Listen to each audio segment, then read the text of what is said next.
Pihak berkuasa penerbangan awam Malaysia CAAM akan mengambil alih sepenuhnya fungsi pengawal seliaan ekonomi yang ini dilaksanakan oleh Suruhanjaya Penerbangan Malaysia MAFCOM susulan rasionalisasi kedua-dua agensi berkuat kuasa 1 Ogos ini.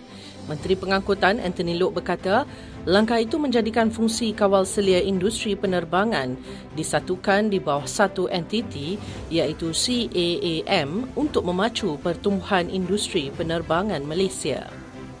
24 individu termasuk 17 rakyat Malaysia bersama 6 warga Iran yang merupakan tanggungan kepada rakyat Malaysia serta seorang warga negara Singapura selamat tiba di lapangan terbang antarabangsa Kuala Lumpur KLIA Terminal 1 pada Ahad dari Iran, susulan ketegangan yang berlaku di rantau tersebut.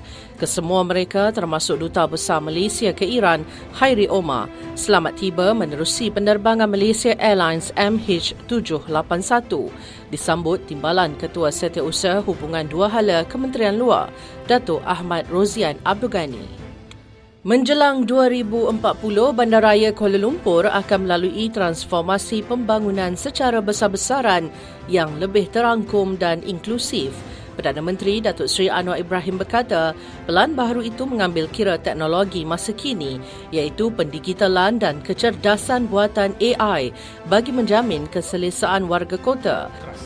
Menteri Pengangkutan Anthony Loke mendedahkan senarai syarikat pengendali kenderaan barangan dan bas ekspres yang catat jumlah saman tertinggi atas pelbagai kesalahan dan diberi tempoh 14 hari dari tarikh pengumuman untuk menyelesaikan semua saman yang tertunggak di mana-mana pejabat JPJ negeri atau cawangan.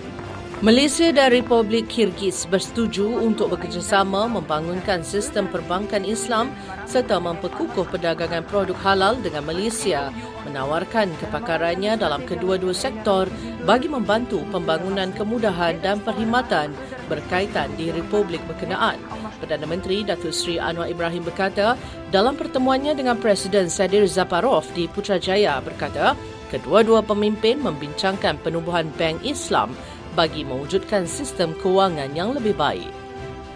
Kerajaan akan mengecualikan cukai jualan dan perkhidmatan SST ke atas buah import tertentu termasuk Apple dan Oren bagi memastikan golongan berpendapatan rendah masih mampu memilih makanan sihat. Bagaimanapun keutamaan tetap diberikan kepada buah-buahan tempatan bagi menggalakkan rakyat mengutamakan buah-buahan yang dihasilkan dalam negara. Pembangunan kota madani perlu dijadikan model rujukan bagi pembangunan bandar di seluruh negara dan tidak ditentukan pemaju semata-mata tetapi dirancang secara menyeluruh dengan menitik beratkan kesejahteraan rakyat. Perdana Menteri Datuk Seri Anwar Ibrahim berkata, kerajaan negeri dan pihak berkuasa tempatan seharusnya tidak hanya bergantung kepada cadangan pemaju, sebaliknya memastikan perancangan pembangunan memenuhi keperluan sebenar rakyat termasuk penjawat awam. Menteri Perdagangan Dalam Negeri dan Kos Sara Hidup Datuk Armiza Muhammad Ali merasmikan jelajah Karnival KPDN 2025 Zon Selatan dan melancarkan kempen Beli Barangan Malaysia KBBM 2025 bertemakan Jom Beli Lokal di Pusat Konvensyen Puteri Harbour. Johor dipilih sebagai lokasi jelajah KPDN 2025 Zon Selatan yang berlangsung selama 3 hari mulai 27 hingga 29 Jun mengambil kira sambutan menggalakkan pada 2024 yang merekodkan kehadiran 761,659 pengunjung. Perdana Menteri Datuk Seri Anwar Ibrahim dan Presiden Indonesia Prabowo Subianto menyatakan komitmen kedua-dua negara untuk mempercepat kerjasama strategik dalam pelbagai bidang termasuk pembangunan bersama di wilayah sempadan maritim Malaysia dan Indonesia di Ambalat secara damai dan saling menguntungkan.